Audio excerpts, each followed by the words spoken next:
Welcome back. Here we are continuing on our Eastern Europe DPC Division 1 run as we get into an interesting spot now with Darkside's loss to one move. It becomes a little easier to figure out who's going to be in that top 3 slot. Trent, there's now, what, Does 4 it? teams that can potentially make it? Oh, that's true. Actually, yes, we've culled one of the teams potentially through all that craziness. So yes, No 5-way ties yeah, now. no, bit of a surprise though. I have to say, I was not definitely not expecting a 2-0. I mean, I believed in what move because they've taken games, right, off Spirit and everything, but and Navi, but I was not expecting them to take it. I thought like maybe this is it. This is where Darkside like really clamps down, and they almost had a game 1. And then it didn't go so hot in the second half of that game. Then they lose game 2, and suddenly that's kind of it. So now one mover, they're fighting out of that bottom rung, trying to keep themselves in this this Division 1, and they've got a pretty good shot considering some of the matchups that are left. But they're still gonna have to buckle down to get those wins and hope for the best. But yeah, as you said, top of the board, the other side, that's where these two teams are at.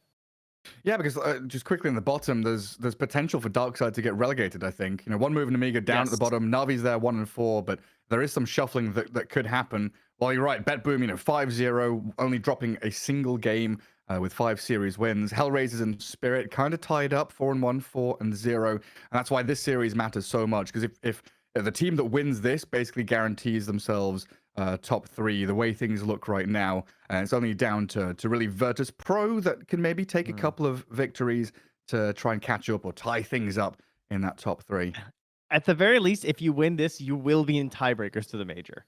Yeah. At the very least. So that's something to hold on to in those 3 slots. And I mean, I know everyone out there, you guys love tiebreakers, and there is still a chance of a 4-way tiebreaker up top. So, fingers crossed that's what happens, but it's going to take a little bit of, that would mean like Namiga, I think, would have to beat BetBoom to create a 4-way tie. So I don't know about that one. That was a little bit of a tall order, but we'll see. Sometimes a team gets guaranteed. You never know what'll happen, but for now, just win, guys. That's how simple it is. Yeah, I mean, looking at this, BetBoom, they're not technically guaranteed. There's still weird stuff that can happen if they lose all their remaining series. So it's kind of looking, with 7 series in the Division 1 season, you have to get 6 victories, to really make damn sure you're going to that major. So we're looking for that 6 victory mark, and then can you 5 imagine? is kind of a safety net. Like, what if BetBoom drops their last 2 series and then loses the 4-way tiebreaker? He doesn't go to the major. Yeah, that'd be nasty. The possibilities there. I mean, who are they playing? They're playing Spirit and Amiga down the line. So yeah, looking at this series, it really is the linchpin coming into the last week of play. But I mean, HellRaisers have been looking great. That's for sure. Oh, they absolutely have. It feels so weird having such a short season now. I'm thinking we've still got 2 weeks to go. There's plenty more to come. No, we're 2/3 of the way through. We've only got a week left. A couple more days. What's the 24th today? We've got 3 more days after this one of regulation play before we get to those tiebreakers. Yeah, it's nice. A little bit of more extended time for us all to watch. So, what are we waiting for here? Looks like we're waiting. We're just finalizing some of the language casters here, ladies and gentlemen. So we're working on getting things going for you. They'll be round. They'll get themselves ready. So yeah, HellRaisers, you were saying they're looking, I don't know, better than expected. Of course, they do have some pretty household names. Solo captaining the squad. Dahak is there after moving from BetBoom. A couple of these other players, though, they've been around the mill in the Eastern Europe region for sure, but I wouldn't say any of them are really star players. Depressed Kid has shown up, been part of Empire and CIS Rejects, looked decent on Paripani, but this team really feels like it's been molded by Solo. Yes, this is definitely the old man coming in here and trying to make a team. I mean, him and Dahag, I guess, are like the old dudes, right? I don't know about Antares. He's 20 apparently, so he's pretty young. And then you got 18-year-old Depressed Kid and 19-year-old Miero. So some pretty young gamers there with Dahag's 25 and Solo. He's 32. What a legend! This guy's still out here grinding it up. Oh. I mean, if Solo can do it, Gary, we can do it, okay? Yeah, I was going to say, it's your birthday the other day, wasn't it? You just hit 32? I was. I'm 30. I am 32. Oh, my God. You and me, Solo? Same age as Solo. Let's go. Yes. And yeah, we were calling him Depressed Kid because I think we're both looking at Wikipedia, but Kiyotaka is what he's tagged up as and what he's been going as recently, so apologies for that. Yes. Yeah, he's you know how it is with those mid players. It's always the mid players. They change their names the most. You know, they're always looking for that new inspiration. The new anime profile picture. Yeah, exactly. Yeah. That's what they're after. Well, draft is here, ready to go. Spirit against HellRaisers. Best of 3. And like we've been saying, important one for both of these teams to really make sure that they're going to Lima, Peru for the major. And looking at these first couple of bands, Tusk, Tiny, Broodmother. So we're being left in what looks like Lena, DP. Some of these big options are available for that first pick. 10 seconds remaining. Ah, man, my opinion on heroes is shifting as I keep watching. I don't know. Is DP good anymore, Gary? She keeps losing. Well, Are we DP gamers, guys? In the other regions, she seems to be doing pretty well. I was watching EU last night, and DP was slamming it. We had that one series in Eastern Europe where DP looked garbage. She just didn't do anything. Three losses in the. Was that Spirit Dark Side? And that was for Spirit. Yeah, it was Spirit Dark Side. So Spirit not including her so far, but if she's left in, the hero, she's still got some options. 5 seconds. I do love the. I've upped my list of what I like on a team. It's what you can do at 10 minutes and how good you are at pushing early towers. I think the tier 1s, the faster I see the tier 1s fall, the games just look really good. And I feel like that's also why Nature's Prophet has also been looking really strong lately. I feel like just garnering more and more space for your team on the earlier end has seen a lot of success. But, I love this guy. The Clockwork. Best 5 in the game right now. Pick this hero. Great solo hero. Excellent set for HellRaisers. Yeah, and a nice block pick. Some of those heroes we mentioned, the Lena in particular, doesn't like playing against the Clockwork. Some of these more fragile glass cannon, long range position ones, the Drow, the Lenas, these kind of heroes really can suffer against the hook shot. But yeah, even last night, not just last night, but in particular last night, we're watching Liquid, and they're doing these moves where they're literally 5-manning. 5-man team fights in the enemy safe lane, 7-8 minutes in, pre-10-minute catapult. It feels like the game is getting much faster. In Eastern Europe, we've seen that Death Prophet taking towers at 6 minutes. So these tier 1 objectives, getting into the enemy jungle, shutting down that enemy safe lane, and to make life uncomfortable and make the map smaller is something that a lot of these teams are starting to really excel at. And the added bonus of having this Clockwork as an initiator is you've got vision from the rocket flare to keep those moves going. It just it's like a I don't know, like it almost like dissuades the enemy too. If you just like throw these random flares, you just hit 2 heroes, And as the enemy, you see that and you're like, oh, okay, now they know we're here. It kind of like slows down your move, or you're like trying to prep for a smoke or something. The flares just have so many impacts throughout the entire game. And the thing again that I always go back to with Clockwork is just during the mid game and the most important fights. Like we all know that BKB has grown and grown and grown in strength over time.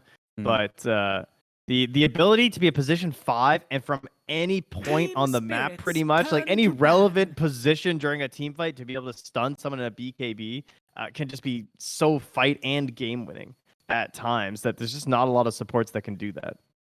Hey, just break up a combo. Make sure you catch someone and get that big damage landing onto them. But as Team Spirit move on with their draft, Snapfire and Ricky are the options they go for. So a bit of scouting there with the old Ricky. Pretty good at hunting down heroes like the Nature's Prophet when he's farming jungle or looking to play the opposite side of the map to create a bit of space for himself. And Snap, I guess, reasonably flexible here for them. We've mentioned this before, of course. Mirror, Collapse, both being able to play it as the 4 or the 3. And I think even Lol can bring it out in the mid lane. Yes. We've seen that once before, right? Yeah. And we also had a lot of Primal Beasts from them in that Dark Side series, which I was really enjoying because they played Namiga. Namiga picked the 2 games in a row, including when they actually beat Spirit. But then they lost game 3 with the Primal Beast. And then we had Spirit play 2 games in a row. So I don't know if they're starting to work it more into their repertoire as well. So I'd like to see more of that, but there it goes. So never mind. You should have just said Reservoir, honestly. We've got Hero I know. I was so close. Hero I wish I'd done Reservoir. I'm going to start using that now. It's a slip of the tongue, but I think that's a good... It's like resume and repertoire, and my brain was like, it's close. It's almost there. Hero Puddle, Hero Ocean, Hero Reservoir, stocking them all up. Shut up, Gary. All right. we have the dart setup as well with the Snapfire and the Ricky, as that's 10 seconds. I don't know. I still cringe a little when I see Ricky in a game. It's not my favorite. I feel like if you get away to the laning stage, like if you have like a Death Prophet, maybe it works. Like I feel like you need like an ownage position 3 to make it good, and then you still have to find like some dark combo in the mid game. It's not my favorite, I gotta say. Yeah, and often it feels like you need something like a Naga that's kind of cutting waves or playing, playing the enemy third of the map. If you split the map into thirds, where it's Radiant side and then River third and then Dire third, you need someone to be playing in the enemy third of the map, kind of behind enemy lines, so that Ricky can fill the bits of map in between where he's looking for someone farming a camp or pushing out an additional wave somewhere. And then you need the catch on. Like he needs so many elements to make his hero work, right?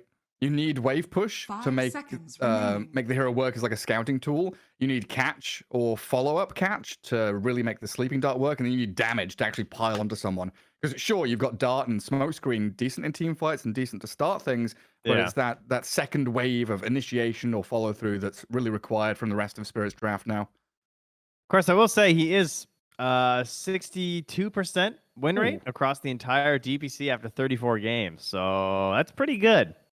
Also, wow, Snapfire has she's at 79. This will be her 80th pick, and she's at a 60% win rate.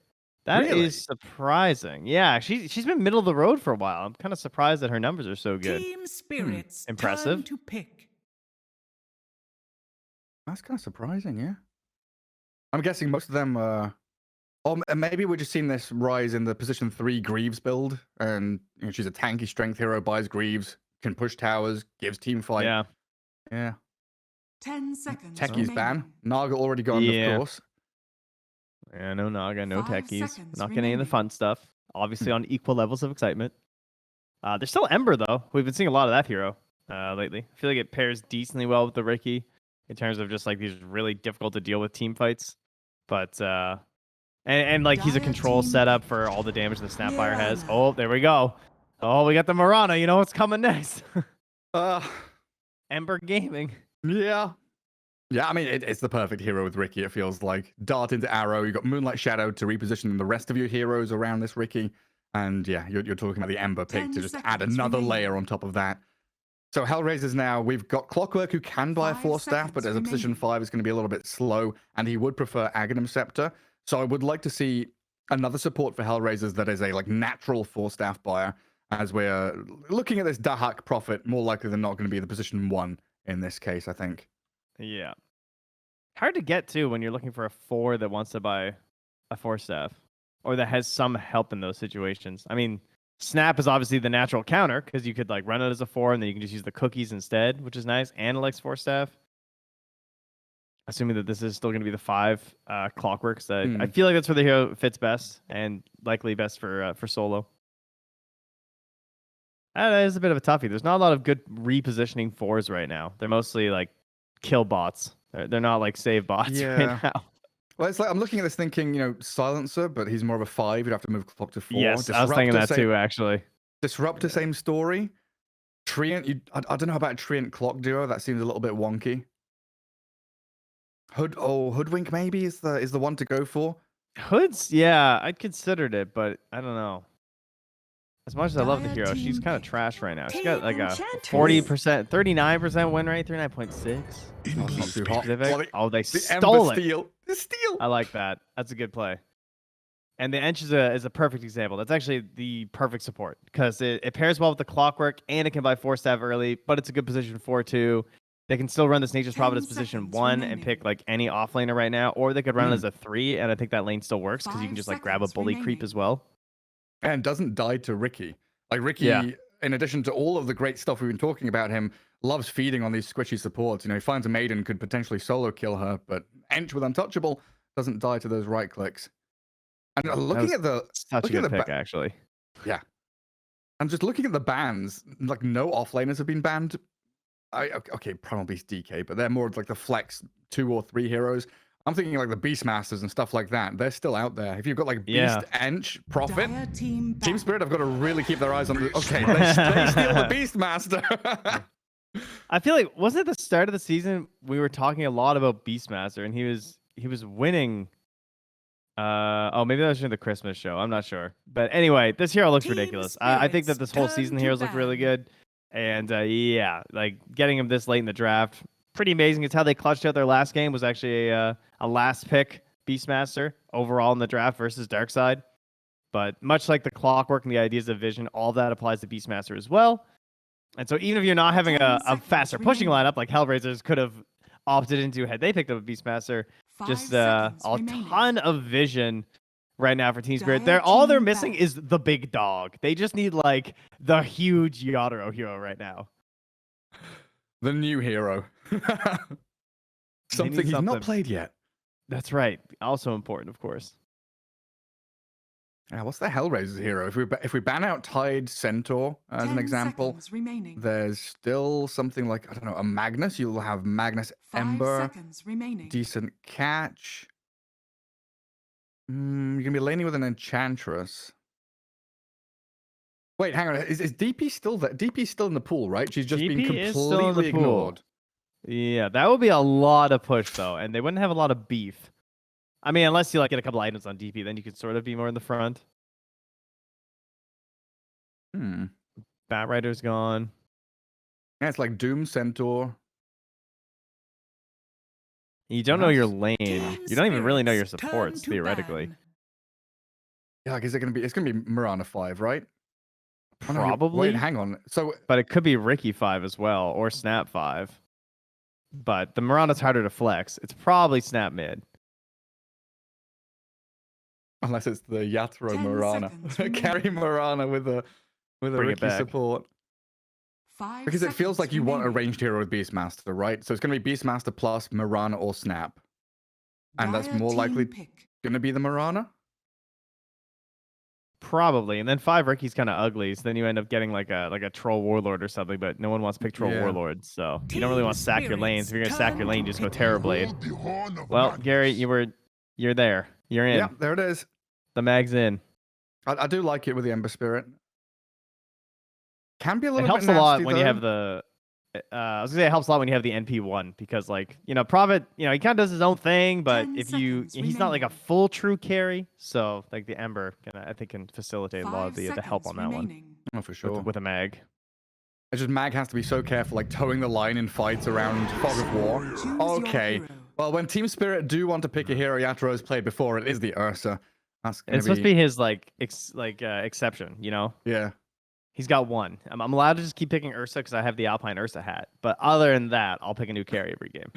I'm so happy you noticed as well, because I was going to say the exact same thing. I've got the cowboy hat. Yeah, I'm Let's a play the cowboy. Ursa. So. Beautiful stuff. Well, Team Spirit against HellRaisers, game 1 here on this best of 3 draft, all rounded up. As I believe, before the game starts, we've got a few words from one of our sponsors. Bets on esports, bets on streamers, impressive bonus system. Welcome bonus up to $600. Cashback, artifacts, regular promotions, daily giveaways. Try yourself as a bookmaker.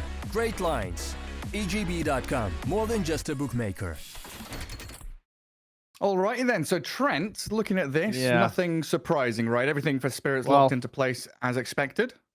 I've got 2 cups of a little bit of coffee, and I can't remember which one I brought down today. Oh no. So now I don't know what to expect. Like, I So think what- it was this one? I mean, don't take But the 50-50, just pour No. like both into Oh one yeah, cup. put it all together. Put it all together, and then it's like on average fine, Yeah. right? Yeah. That was good logic. Solid logic, Gary. Thank you. Yeah. I think I might have now you accidentally poured some from my mug into an empty cup while Oh, sitting dear. here absentmindedly. So thank you. Cheers. Good morning, everyone. Now you tricked your brain into thinking that is all perfectly fresh, beautiful coffee to wake you up. Yeah, I make the best coffee, guys. Don't worry. Oh yeah. Grinding those beans upstairs. Tasty stuff. Right. Oh, the you Dota. You wanted to talk about that Dota thing. No, huh? I'm just thinking about coffee now. Like I never used to drink coffee. I used to hate drinking like tea and coffee, hot drinks and stuff. Recently, about a year ago, got an espresso maker, and my God, every morning yeah. I am there foaming Yeah, my milk, yeah. grinding the beans, making the coffee. It's a nice morning routine. But yes, Dota 2. It is a Yes. video game that is being played on our screens right now. HellRaisers, Team Yeah. Spirit, and But we've I'm got not talking about ourselves. coffee. So Oh, okay. that will be an That's issue. fine. You see, the first time I had coffee as the game begins.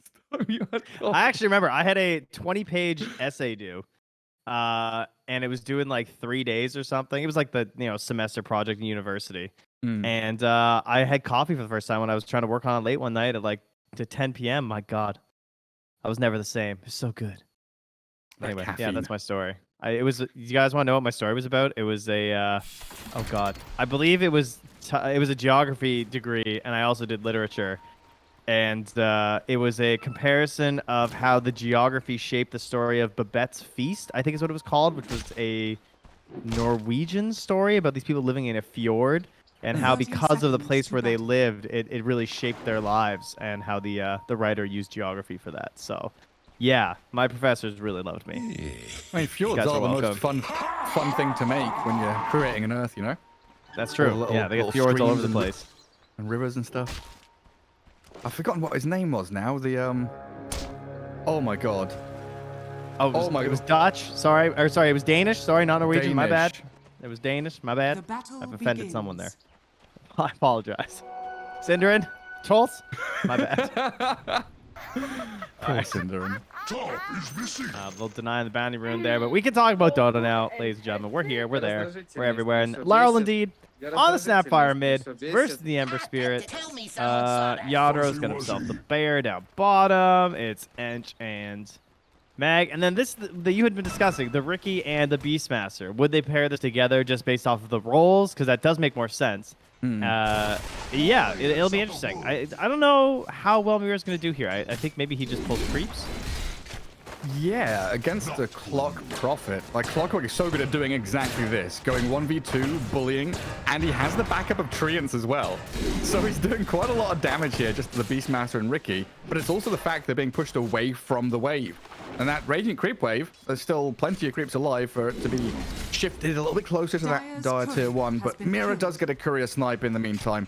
Solar maybe stepping a little bit too far forward. I swear. The fact that individual couriers were added too late in Dota's. Down bottom, Maposhka. Oh, barely lives. Turns back and fairy fires. That was crazy. Should have been dead. But if they had been individual couriers like 6 years ago instead of however long... God, it probably feels like it has been that long. Anyway, people don't care about the couriers like they would have if they'd existed longer. People give them away for free way too often. You know what I mean? Like, come on, Solo.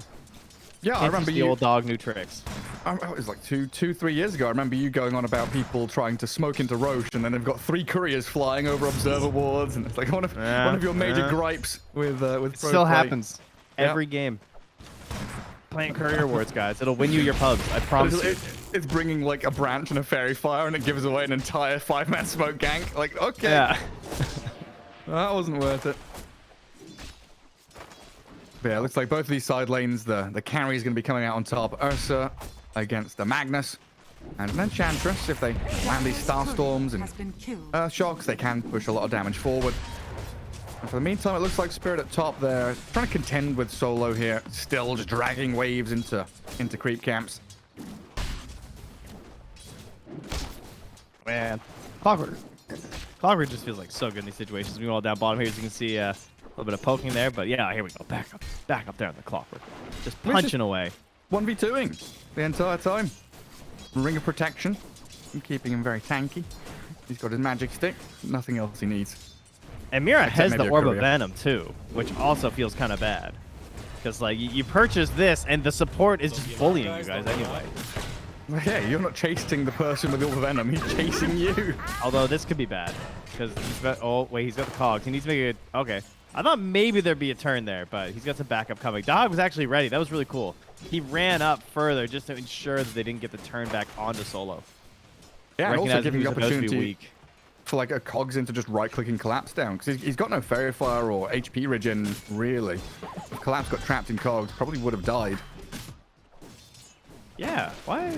He's pretty far away from hell. I guess he's just spamming axes, so wanted that Bassi a little earlier on in the lane. Also, Yadaro's courier is just up top on the long chill. That's a long journey. Yeah, he's just waiting for his ring of health, but he's like, I'm not leaving the lane to get it. My courier will get it up top, and he will walk it down to me. The long migration from the secret shop. He'll have to come through mid and... Yeah, that's dangerous. And Terrace is there. Yeah, that Enchantress is hiding in behind and trying to come in towards mid. Lal, very low HP. Oh, look, the courier. 250. The courier gives away Etch's positioning. Oh, and Lal's just going to walk back towards his tower. Nice Hurricane, though, shoving him in towards the Ember Spirit. And a Sleight of Fist, not even needed. Didn't have the mana for it. Just Enchantress right-clicks with that Blightstone was enough. That is hilarious, though. He just starts pinging. He sees this Ench creep running through his river towards behind his tower. Uh-oh. I got to get out of here. But it was She's too late coming. this time. Well, that's, all right. The old Trent checklist here. What's going to happen at 10 minutes in this game? Dark side has a Magnus, so naturally you start to think things like, oh, speaking of which, the Magnus, Yatoro. Oh, the Hurricane again. Nice. Really getting nice better with utilization. Hurricane. Yeah. Yeah. They've been practicing, you know, warming up on the hero. Magnus, I feel like Magnus teams don't quite fall into as much of a farming lull as they used to, which is good because, you know, it's a little bit more exciting to watch. But if you want to, you can still play pretty chill with the mag a lot of the time because you're obviously going to be farming a lot faster than your opponent.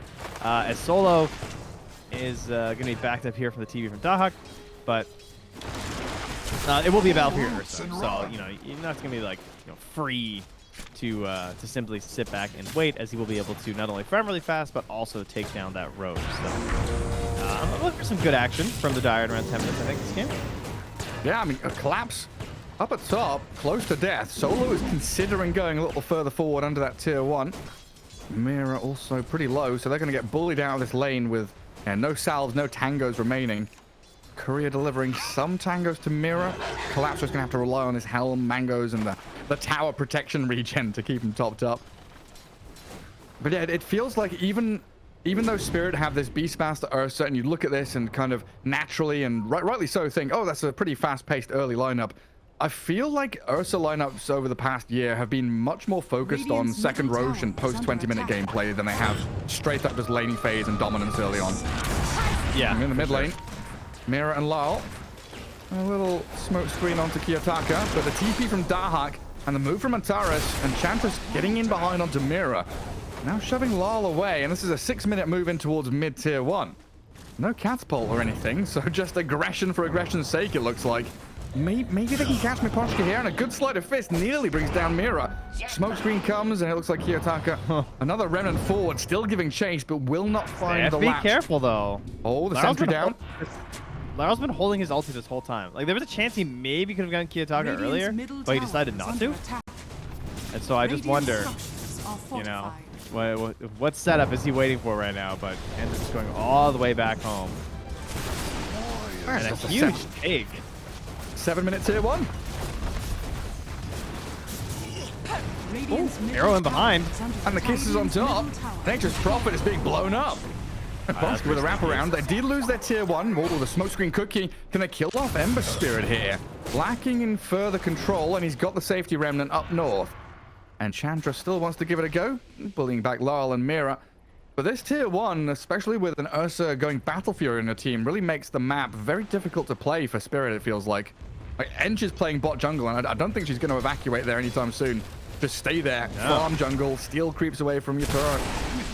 Yeah, now you're probably going to have to keep a very close eye on the vision in between the, essentially in between the tier 1 where it was and the tier 2, like right where they have that sentry. You got to make sure you keep this area covered because the Ursa's going to be going back and forth there a lot of the time, and you want to make sure that they don't have good vision of what Yatoro's up to. Again, it just comes back to losing that mid tier 1 tower and why it's always considered such an important one to hold because of how it just protects all of your space. As well as Roche, which obviously with an Ursa lineup, they're looking to that too. And meanwhile, Solo, he is leeching a lot of sweet XP here from the stack. Oh, thank you. Steals a couple. Then they ulti for a bunch of the rest. Yeah. Oh, collapse. Wrath of Nature on there as well. Meanwhile, though, yeah, important things bottom as you're watching here is potential RP being set there from Nero. Actually, Yatoro is not comfortable down here. The fact he's going this rushed Battle Fury build means, you know, there's no more than mask or anything to keep him sustained. It looks like they're trying to dive top as well.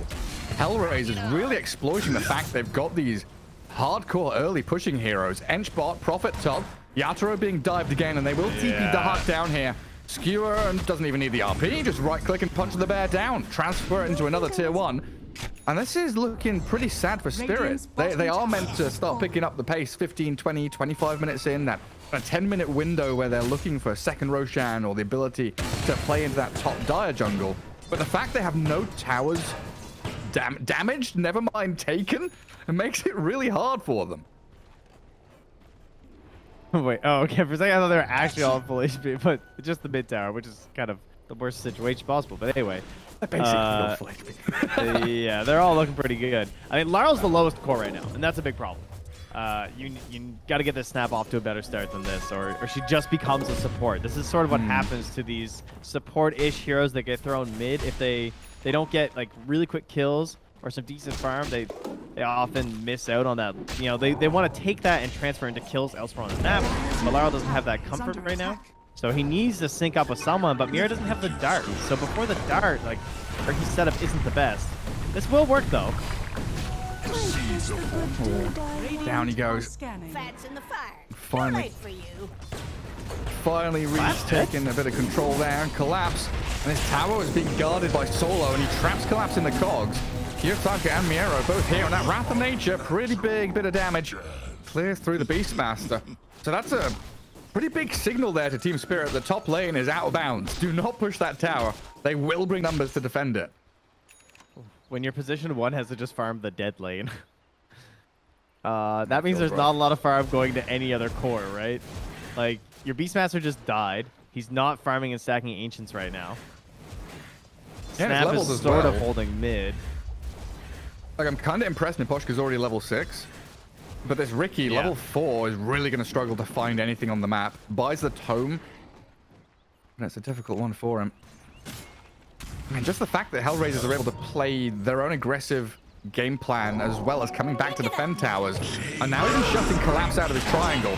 They roar and arrow the Ember Spirit, bring in Lull, but the RP's there. Still losing Ember Spirit as they skewer across the Snapfire into the river. Miero trying to tumble away.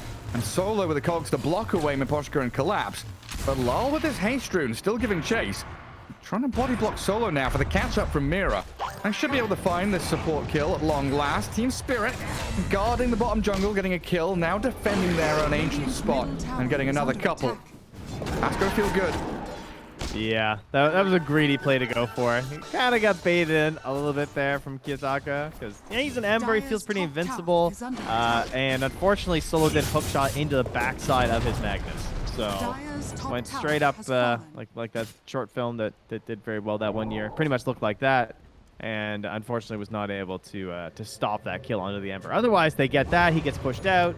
You empower the Ember while the RP's happening, and they all die quite explosively. You know, so that is the one downside to Clockwork is the opportunity for missing the hookshot compared to position 5s generally having like safer ultimates that you just point click. Like a Fiend's Grip or something. Yeah. Or Global Silence, you know. Yeah, that's a good one. Oh, there's the hook shot. Regen runes on the ground. The skewer away. Miro trying to push Lal a little closer to Kiyotaka. That will open up the slight chains. I mean, Dahak, every fight that happens, he's TPing in there. He's got Treads, Maelstrom, top of the net worth still, but joining pretty much every battle. And he dug up a mango. Oh. So, yeah. What's Miro shoveling his doing? way to victory here. Shadowing the Enchantress. So this is how he gets I need some experience. XP, yeah. I'm 6. Ooh. The sentry put down though. Oh, nice body blocks. Get the Ursa straight on top of Ench. And that final swipe kills her off. They're doing a great job booting these HellRaisers heroes out of the jungles that they are invading. And just look at the observer warding here from Team Spirit. Double wards in their own Ancients area. And then one a little deeper off towards that top jungle close to the tier 1, tier 2 mid. Yeah, very impressive comeback here because they were starting to lose a lot of territory on the map as well as the gold lead. It got up to like 4K before. Dahak is blocking all the top camps with Treants. It's also, that's a solid one. They sentried it as well. So they die a sentry, they triple block camps with Treants. Now they push the top wave. So Spirit really can't play up there. They have to play bottom. And that's why HellRaisers bring every one of their heroes to blow up Mira. This is getting a bit awkward for Spirit. All right.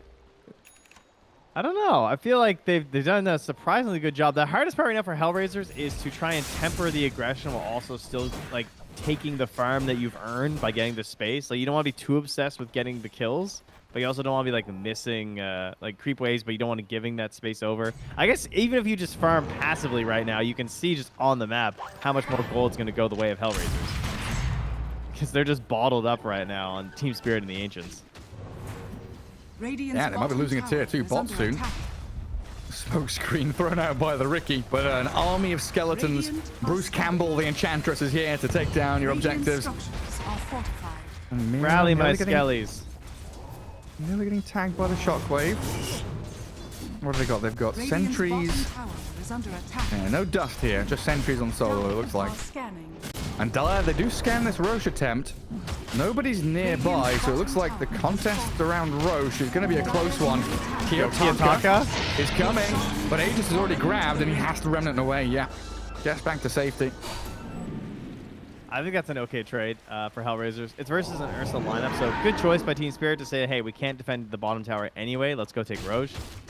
I don't think that's really going to impact HellRaisers. I think they're happy to get that tier 2 down, take the outpost, and continue to hold more space than their opponents. And as long as Dahak just keeps sending the treants in and blocking off camps, like, this will be a net benefit for them in the end. So in order to make up for this, they're actually stacking the camps in that dire jungle right now. Did a good job from Collapso using the creeps to help out. So they got to get as much gold as they can. Desperate. Yeah, this is the key timing, right? This next 10-minute window for Team Spirit. Might not be a killer Aegis, one that they kind of carve their own area of the map with. It's more about passively farming and getting towards that second Roshan, which Team Spirit really do require to get up and running. But yeah, Ursa, top of the net worth of this Battle Fury. It's still pretty comfortable for Yatoro. Just the rest of the heroes having difficulties. Yeah, he will require a lot of help in terms of the control still.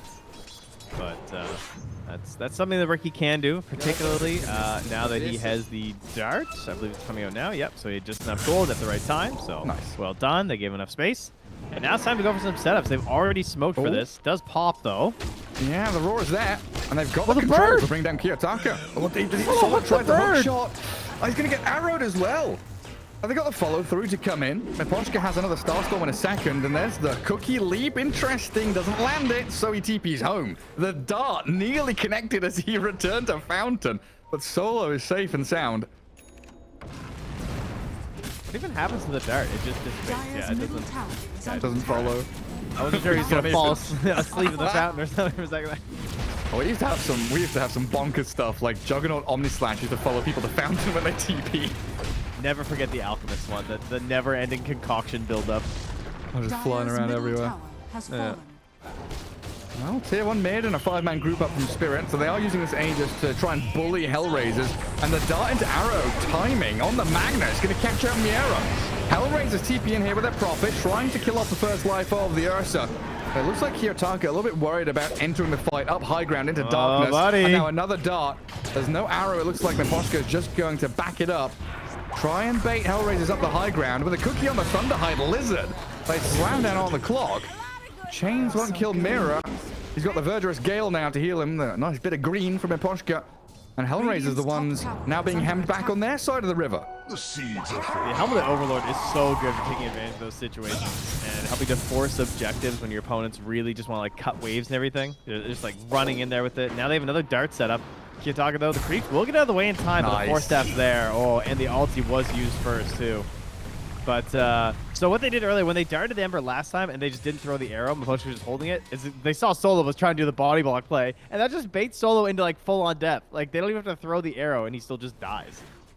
So very good understanding of how people are learning to play around this dart. As we're also going to see Mira place down another Courier Ward here, because Mira's really smart about Dota, like Trent is. And this is what you can do when you play these Rickies especially. Rickies are bounty hunters. They're extremely good. If you look at your mini-map in the top right there, that ward is going to give them so much intel through this entire mid-game. You just third-person yourself. Well, yeah. Just like Trent is. I let them know.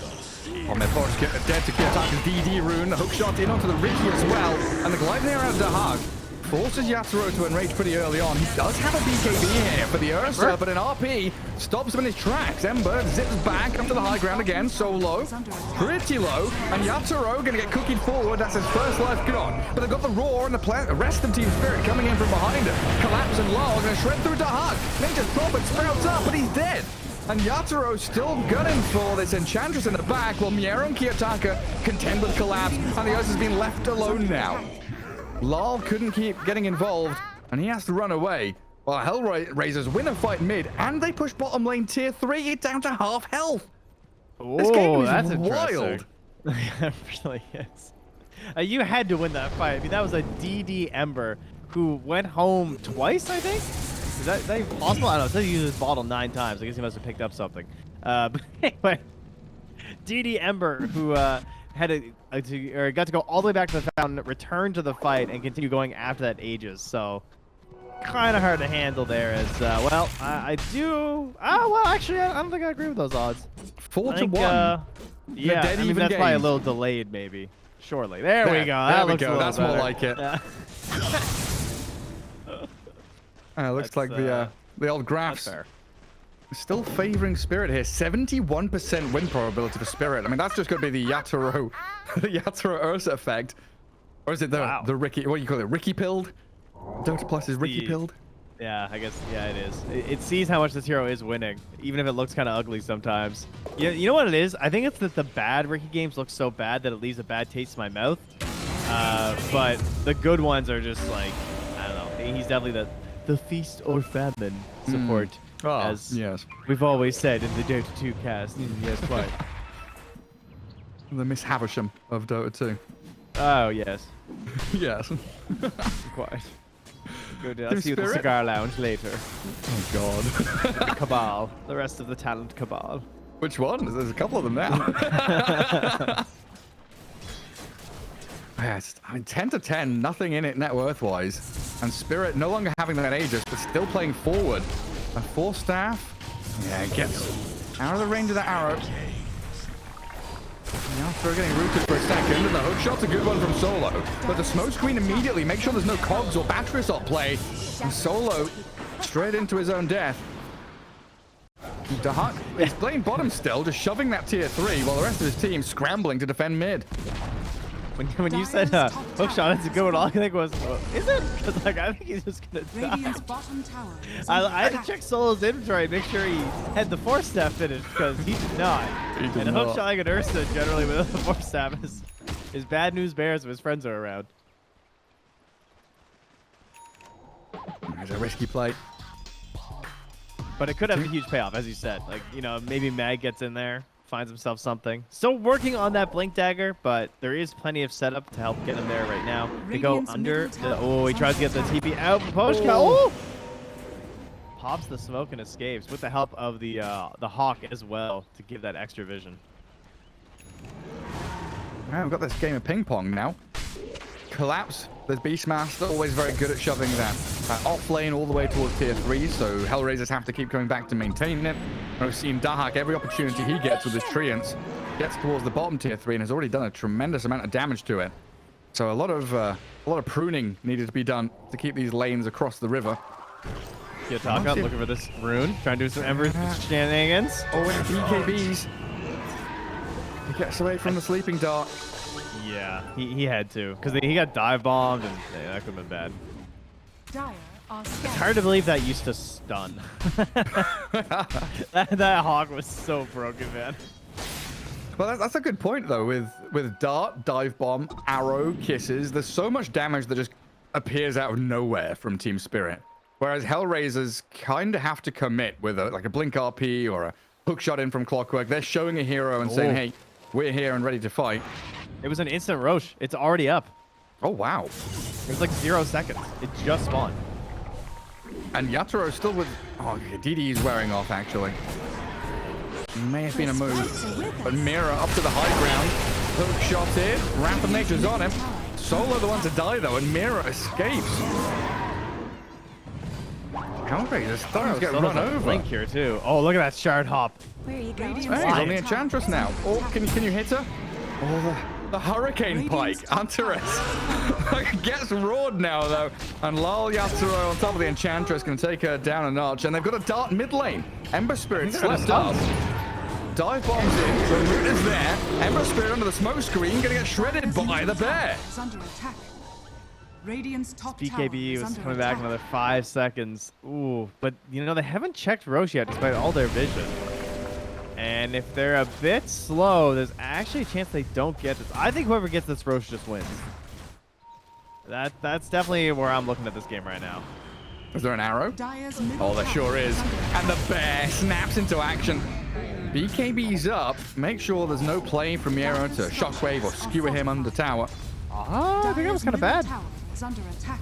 I don't think he gets the kill there. And now he has Blink in 50 gold. And now that he won't have BKB for the Roche fight.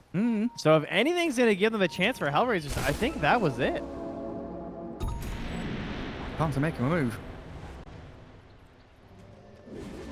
Who's going to go into the pit, though? Has anybody scouted it? Spirit haven't moved No. in, have they? No, even Collapse doesn't notice. And now it gets pinged from Solo. He's like, guys, any Rochers? Rochers in the chat? Yeah, all 5 of them are. They grouped up mid and smoking as a squad. No vision here, really, from either team. There's one Dar Observer Ward in their own Ancients. Apart from that, looks like the map is pretty dark. They invade into the Radiant Triangle. He hit the Mirana illusion. Oh, they're going to bait that they're doing it. Oh, They're going to find the real heroes here. The blink away. They don't catch mid. Kiyotaka, he walks up high ground again. It's just so scary going blind into these dark He thought it was portions of the another map. Mirana illusion. And then it leaped and he pinged back on it. It's real. Mirror. Sleeping Dart. Arrows coming. No force staff against the BKB. Kiyotaka, another spent BKB. And Roshan scouted by the Hawk now. Team Spirit are in the vicinity. And they know there's high ground vision there, which they'll quickly remove.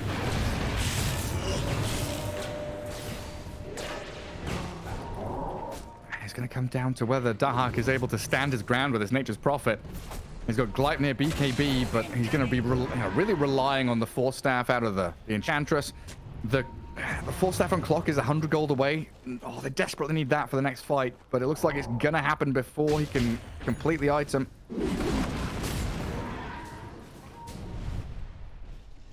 And Collapse showed on a Dire Ward, and Lal showed mid.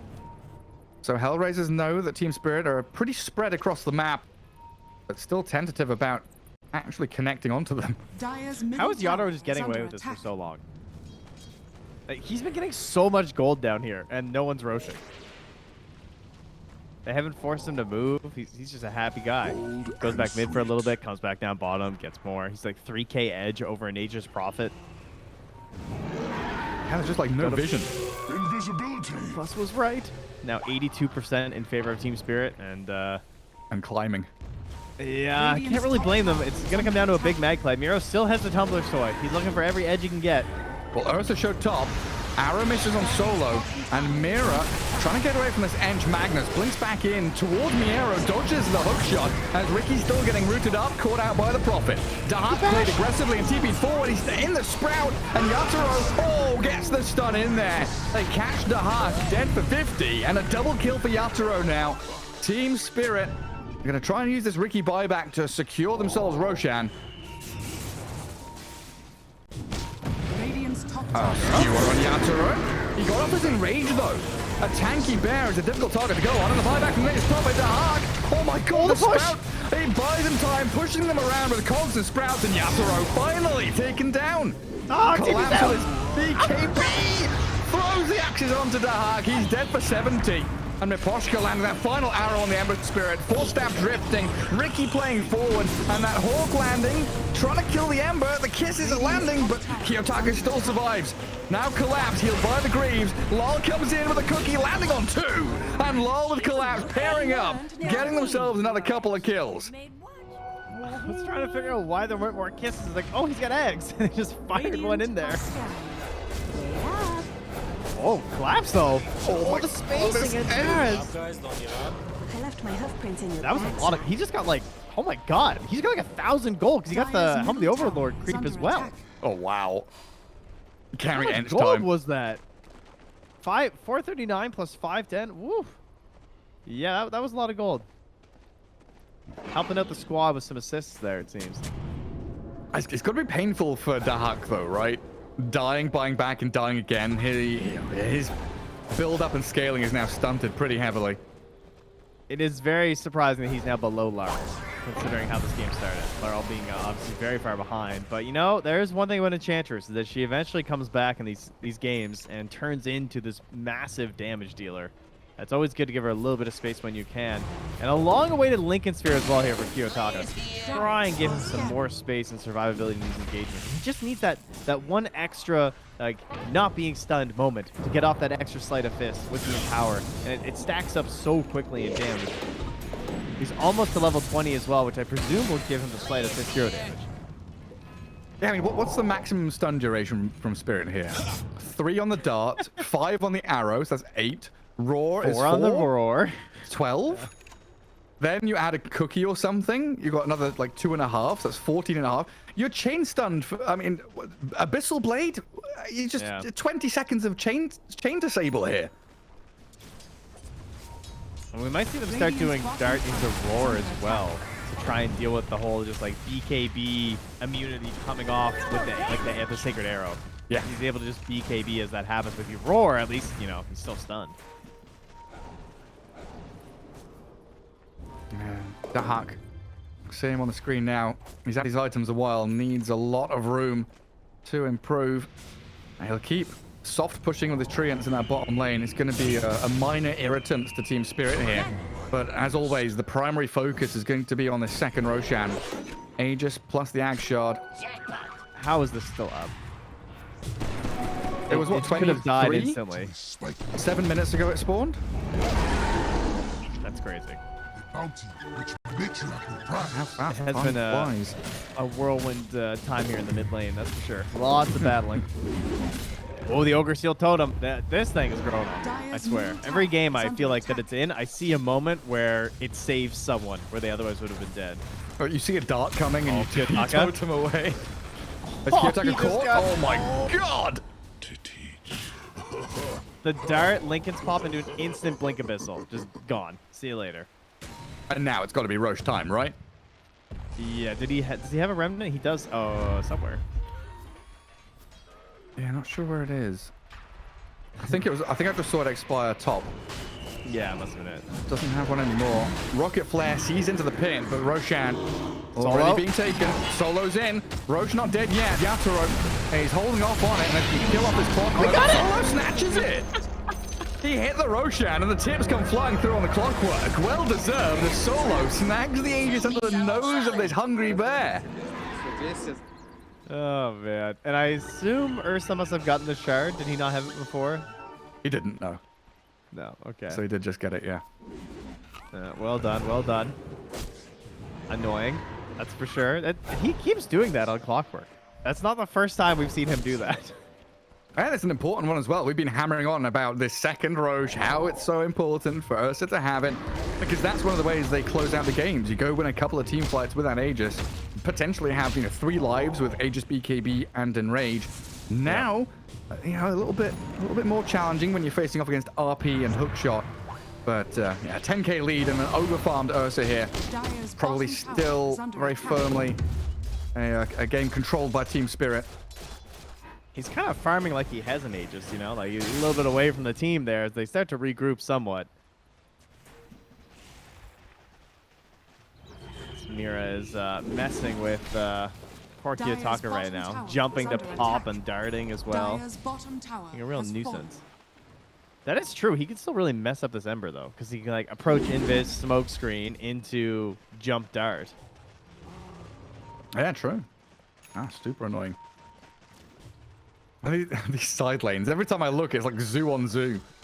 The two animal handlers, Beastmaster and Ench, but Collapse has the Black Dragon that was able to quell the push top for a little bit until a new round of Treants comes in. But these last few fights, I've been struggling to see the entry point for HellRaisers. I'm still waiting for that big blink RP. Is it just down to Team Spirit, the way that they're approaching and spreading, that's made it difficult for Miero? I think that's part of it. It's also just like the Ricky, the Vision again. Mirror placing another one of these courier wards. Very annoying. 'Cause it just helps you anticipate where people are moving on the map. They've also seemingly had a permanent ward right where Antares is right now on the Ench, on that little segment heading into the Dire jungle. They've constantly had vision there throughout the entire game, so they're seeing a lot of the moves. What they really need to wait for, I think, for HellRaisers is just the high ground push. I think they know there's no Aegis, so the high ground push is kind of bad from Team Spirit right now.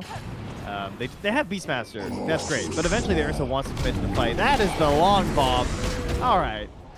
That's no fun. That's just a natural predator on prey action right there. It's just like so much damage comes out of the darkness, you know? You're chilling, you're like, everything's fine, I can see a little bit of the map, and then 5 heroes appear from nowhere. As Team Spirit very quickly snap onto the edge, and now moving into that top jungle, they've got the disabled on the Ember, and what you called for, it was the smoke screen blink dart into the catch from Lal and Yatoro. And it looks like they're aiming for high ground now. They cancelled their TPs. They were considering going top to fight, but instead they're darting in the mid lane and catching Solo. Yes, oh, the Force Staff. He's got himself a little bit further, but Yatoro not caring about tier 3s or 4s, just goes diving for the kill. They're just high ground vision. Oh, another Mirror. dart? Really? Yeah, this observer what you called is just perfect. That jumps in again. Mirana and Ursa from the mid tier 2 straight onto the Magnus Buys bottom tier 3. 3 heroes dead, and now they're on to tier 3 tower. Radiant structures are Well, it's hard to defend high ground when everyone's dead. This would have been their best moment. I mean, they're still trying to cut waves. Dahak's going to kill some couriers. So, you know. Oh, there's nothing in the Hawk? Nope, not going to get him. Okay. But yeah, they're just going to try and catch waves. It looks like mid is just getting sacked. Ember's dead. Doesn't really have much of a choice here. Just let it die. No, Solo. He does not want to let it die. Gets healed up. Abyssal Blade's there from Yatoro, though. And with no buyback on the clockwork, they're still going to be in a 3v5. Chiyotaka and Dark, they're defending the barracks. Because he killed the wave mid. It worked. Ooh, but Ursa's back in. No! He goes in and finishes the job. The dart pops the Lincolns. Team Spirit out of there now. The creeps were dead for so long, and they're being held back in the mid by the treants as well.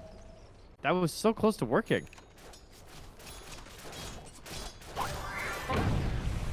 Painful one. That's permanent economy damage right there. Radiant are scanning. Noble effort from Solo. Dark, what do you do? Just TP's back to Fountain.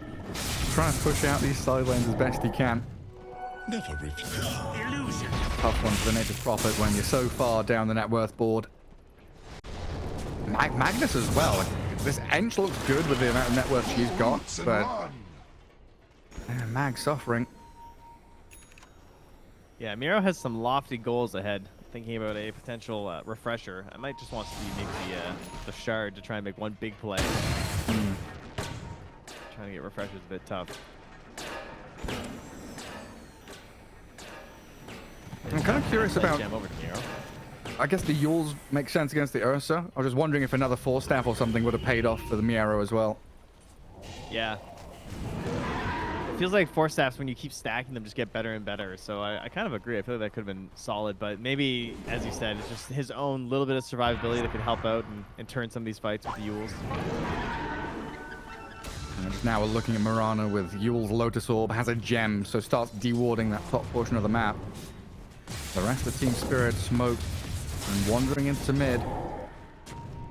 A couple of protective wards here from HellRaisers as they plant themselves in their own triangle. Team Spirit making... Kyotaga, Force Staff. Tries to get on the Ursa. Yatoro with the help of Mira. They off the Lincolns, but don't jump in. The Yule Scepter comes and Miero. Oh, weird. Did he get Force Staffed by the Ricky? So he couldn't skewer? I think that's what happened. Yeah, there was also a Force Staff to back out Yatoro too, so... I think, at least. Dire are scanning. Something interesting happened there. Couldn't get the skewer away.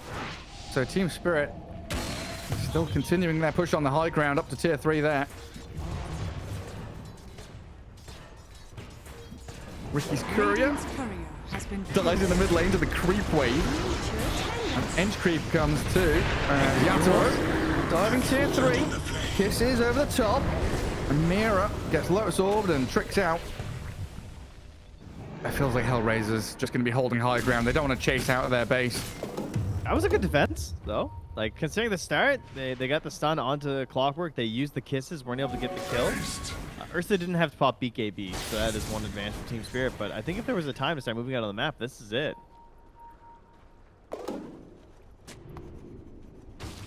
It's just a matter of who they can catch, though. Mira is so irritating, and Miposhka's right behind him, so they've got 4 staffs, Lotuses, plenty to disengage if HellRaisers do opt to get on top of someone. Let's see, can they cancel the blink? The Lincolns, they do. Nice play onto the Ember, but a quick BKB from Kiyotaka keeps him safe. This is just Team Spirit toying with them now, though.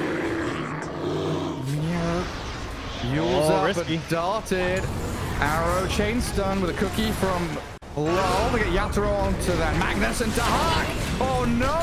Step too far forward. HellRaisers just going to get obliterated here. They came out of their base and it just wasn't safe. Yatoro getting the impetus shot to the back of the head, but he turns and faces the person who's trying to kill him, gets killed instead. Antares dead, and another dart finds the Ember Spirit. GG is called. It is over. Team Spirit, they hit their timings in a game that looked dead even, while HellRaisers maybe slipping a little bit in that mid game. Ooh, they did such a great job pressuring those early towers and taking away the space for Team Spirit to farm. But some really important moves prior to 15 minutes before the dart were made by Team Spirit to keep it so like Ursa was farming, Beastmaster was farming, everyone else was suffering a little bit.